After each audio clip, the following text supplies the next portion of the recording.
Hello out there, and today we're going to be talking about a pair of classic Benchmades, and that really goes to show how old we're all getting if we are calling these classic Benchmades because they don't feel as old as they actually are. And what we have here are the Emissary models. So this is the 470 and this is the 477, and the Emissary is a Warren Osborne design, and these came out 5 or 6 years ago now, so they're not new really at all.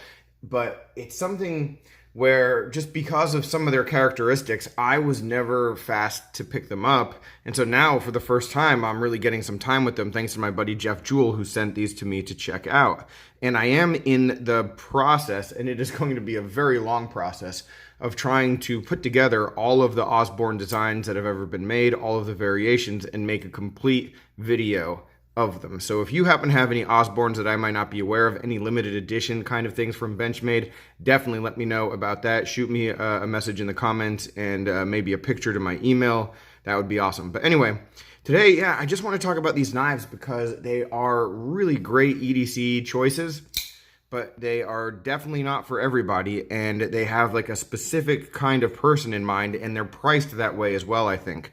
So yeah, let's get started, and we're going to talk about the original one first, the smaller Emissary. So this is the 470, and this one is most comparable to, say, a mini Griptilian as far as size goes, as far as weight goes, as far as just like a similar type of knife in the market. So let's bring out the mini grip right now. Here it is. And as you can see, what we have as far as size comparison goes are just pretty similar lines across the board, and a decent shape, but a little bit better ergonomically, I think, on the Emissary. A little slick with the aluminum, but overall it fits into the hand pretty darn well compared to the mini grip. And you do have a slightly longer cutting edge. So, and I mean, it's like super slight. All of these are listed at around like 3 inches, and the cutting edge, though, it's almost negligible. All right, so if you're looking for, that size difference, that is, the best comparison to have. Taking a look at these from the top, just a little bit more beefiness with that swell of the mini grip. And then the blade is just slightly more. Man, sometimes I just struggle for the words here. It's a shorter blade, so it's a little bit more, maybe refined is the word. It's just a sleeker, pointier blade, perhaps. One of the big specs, though, that's going to jump out at you, and I think this was appealing to a lot of people when this came out, the mini grip is by no means a heavy knife, coming in at 2.72 ounces. But take a look at this guy. It weighs next to nothing. 2.11, because what we've got is aluminum with the tiny little axis liners inside, but not much more. So this is a very, very light knife. It feels like you're carrying nothing. It's great for, the type of person who needs to carry something that's light and almost forgettable, but still with the size of it, still be able to get stuff done. Another good comparison is to a more classic Benchmade. This is the 770, another Osborne design, and a lot of people call this the predecessor to the Emissary, but you can see that the 770 is a lot smaller than the Emissary. So while the lines are pretty close to identical, the actual size has been spruced up. When we take a look at the weight on this one, G10, 1.76, so a smaller knife, only about 1/4 of an ounce lighter than the Emissary. So the Emissary doing some really good things here, right? Our blade steel is S30V. And our grind is flat. These knives, both of them, and I'll get back to the larger one in just a second, but both of these knives have performed really well just on the basic tasks that I need them to, so like very happy with that. Like I said, the blade and the grind is just good all around kind of EDC knife. Really good for piercing. A lot of my cuts, especially when I'm just like breaking down boxes and doing stuff at work, a lot of my cuts begin with piercing. So I'll pierce and then I'll start the cut. And that's why a lot of these like blade shapes with a lot of belly, like right near the tip, don't really work for me. And as much as I like Voxnez, a lot of his designs are like that. A lot of line steels are like that. This knife is exactly like the kind of piercing capability that I'm looking for. So for me and the way that I cut, it's great.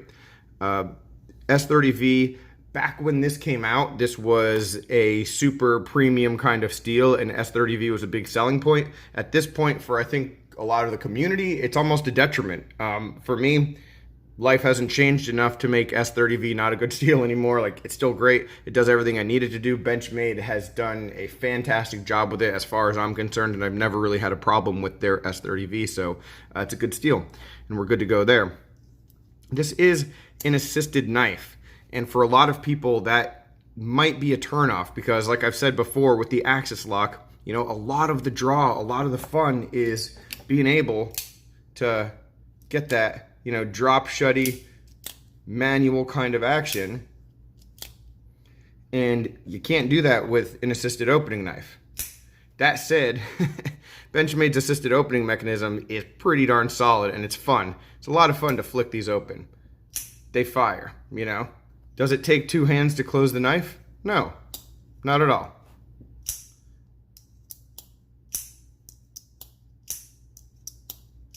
There you go.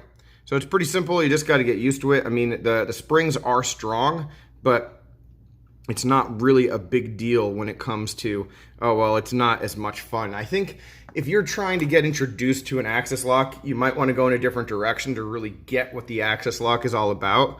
But, you know, if you're just looking for a knife at the end of the day and you've had a bunch of Axis locks, maybe go a different direction. Try something with an Axis assist like this, because it's pretty nice. Another touch that I really like, and it sort of goes along all of the different lines of different Osbornes, is you can see the decorated Axis bar. So it's sort of got an embellishment on it that other Benchmades don't really have. So this one, let me see, I think I have the Colgera. It's a different embellishment, but again, another Osborne, another embellished Axis bar. So it sort of has that continuity that goes through all of the Osborne designs, which is very cool to see. We have a safety, and I'm gonna sort of start to transition over to the larger one here because the safety on the two knives is different.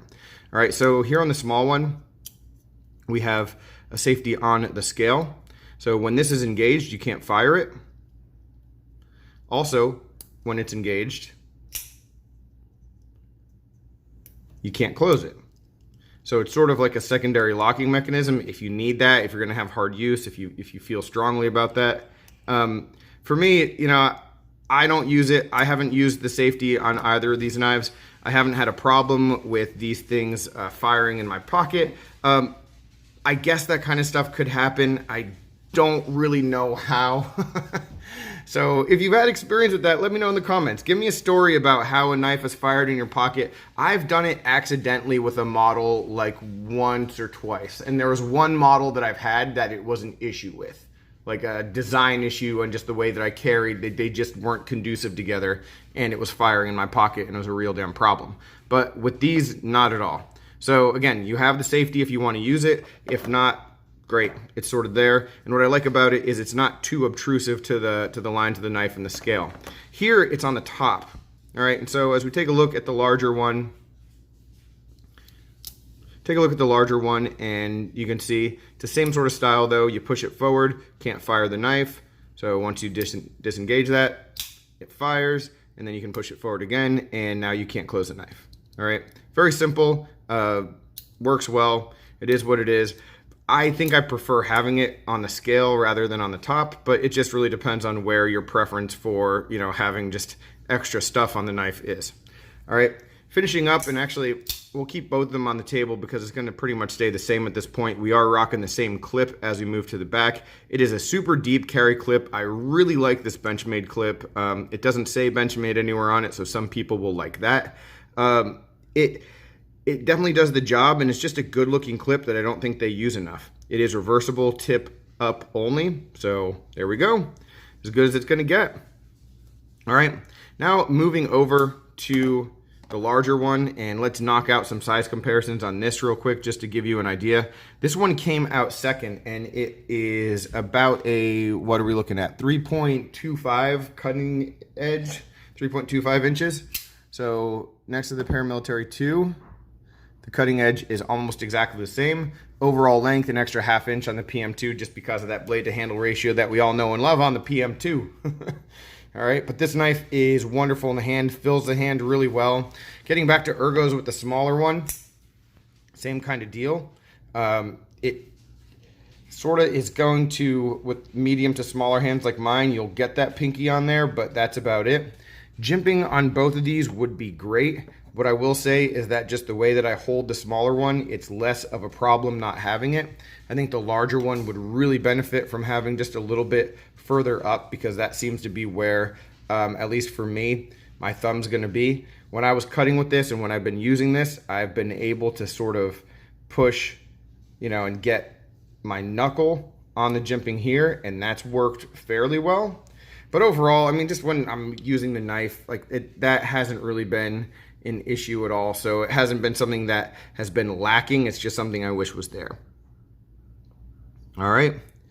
Trying to think of what else to say about the larger one. So this one is flat ground as well. Like I said, there are just some longer liners in here. So this one is going to be a little bit more on the hefty side. So 3.97 ounces. But I mean, the aluminum, I mean, it's a little bit thicker too, just in general than the first one is proportionally. So it's a little heavier than the PM2, a little bit shorter. So while the PM2 feels pretty darn light in the hand, this one doesn't feel heavy, but it's a little bit different. Not gonna be an issue for 90% of the people who are watching this, is my guess. All right. So a couple of the issues that I've seen and heard about with this knife that I want to definitely address, just because a lot of people have seen this over time, is just a little bit of play in the lockup of these knives. And these are heavily used knives. These come from Jeff Jewell, who is by no means someone who babies his stuff.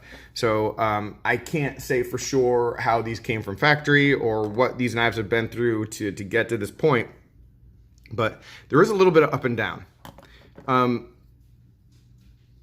I don't like up and down. I'll be very clear and honest about that every time. I don't want there to be any. I have a number of Benchmades and a number of just knives in general that have just a little bit of movement up and down. This one doesn't. Good. Neither does this one. But sometimes axis locks over time like develop just a very little bit. It happens. It's something that I have a few ideas as to why it happens. I think it's just engagement of the lock bar not being pushed all the way over, weakening of the Omega springs, just a number of different scenarios that cause that to happen. What I can say is these knives, being as old as they are and being as used as they are, I still feel 100% safe using them. I have zero issue with the movement that there is on these. And the other thing to understand is when you have an axis assist mechanism, it's hard to get these things to close on you because, you know, they're not dropping shut. So if there were, by some crazy situation, there were to be a failure, which I highly doubt would happen, I still don't think you'd cut yourself for whatever that's worth. All right, let's regress for a second, do some action on this large one, because I prefer the large one. 90% of the reason is because of this, because it is just stupid snappy. Very satisfying to open the knife. Still can close it one-handed. Zero problem. All right, so I really enjoy that aspect of it. So at the end of the day, who is this knife going to be for? You know, and I mentioned earlier, you know, it's just not a knife for everybody. This is definitely a knife that that is going to call to some people, but the price point sort of puts it out of reach for a lot of people. These are both coming in right at around 198 bucks nowadays. All right. And while you might think price gouging, you might think inflation and that kind of stuff, they really haven't gone up that much since they came out. I mean, I think the smaller one came out, the first video I saw about it, I think is from 2012. So these have been out for at least 6, 7, I think around 7 years. And they were priced at about 178 bucks when they came out. 170, something like that. And they've gone up since then to about 195, 198. Not much has changed. So, you know, we've talked about this. Take this for how it is. Don't don't really want to see that, but it is a significant amount of time and it's not that big of an upcharge. This one, I think, has been out for about 6 years, and I don't think the price has changed much at all. I think it's gone up like $10. So these were expensive to begin with, is the point that I'm getting to.